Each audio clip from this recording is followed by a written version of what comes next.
Muy buenas tardes. El día de hoy hablaremos sobre la facultad del Congreso en materia de guerra.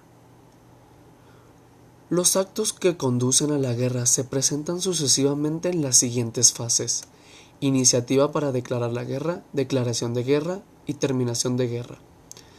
Para cada una de estas etapas, la Constitución tiene distintas previsiones, que sería primero la iniciativa, que la regla general que consagra el artículo 71 consiste en conceder la iniciativa de las leyes y decretos al presidente de la República, a los diputados y senadores y a las legislaturas de los estados.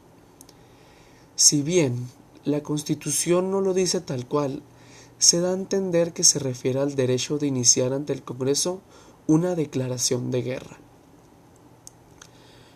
Tal facultad debe corresponder exclusivamente al presidente de la República.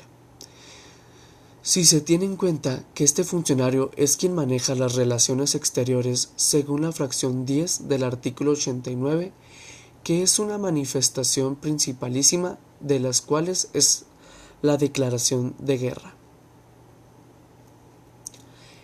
Y el Congreso no puede declarar la guerra, si no es en vista de los datos que le presente el Ejecutivo, atento a lo que dispone la fracción 12 del artículo 73. Esto quiere decir que la resolución del Congreso requiere la actuación previa del Ejecutivo.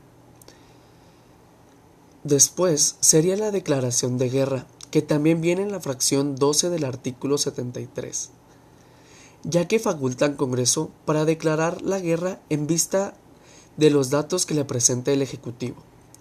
Y la fracción 8 del artículo 89 autoriza al Ejecutivo declarar la guerra en nombre de los Estados Unidos mexicanos, pero con previa ley del Congreso de la Unión. El Congreso declara la guerra mediante una ley que como tal solo tiene vigencia dentro del país para el cual se expide. Así pues, la declaración de guerra del Congreso no produce efectos por sí misma fuera de las fronteras, sino solamente para el pueblo mexicano. Después de una manifestación interna, concreta en ley respectiva, es necesario hacer saber la decisión de México a las naciones extranjeras, también al país enemigo, a los que están en guerra con otros y a los neutrales. Para efectos del derecho internacional, esta tarea incumbe al Ejecutivo, quien es el encargado de las relaciones internacionales. Los instrumentos indispensables para hacer la guerra se considera el Ejército y la Guardia Nacional en la tierra, la Marina en la mar y la aviación en el aire. La Constitución considera esos medios menos la aviación, por la escasa importancia que la aviación tiene entre nosotros, y no ha merecido hasta ahora ser tratada como una rama distinta del Ejército. La declaración de guerra del Congreso es pues una decisión que se hace saber al pueblo mexicano. La declaración de guerra del presidente es esa misma decisión en cuanto se notifica a las naciones extranjeras. Al estallar la Segunda Guerra Mundial, las naciones aliadas emplearon una nueva modalidad que consiste en declarar el estado de guerra. México utilizó esta última expresión cuando en el mes de mayo de 1942 adoptó la decisión de participar en el conflicto. La diferencia entre las dos expresiones consiste en que la declaración de guerra supone en quien la decide la voluntad espontánea de hacer la guerra.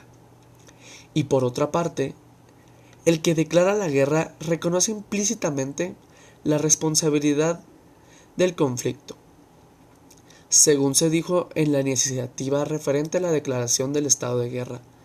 Se presentó por el Ejecutivo ante el Congreso.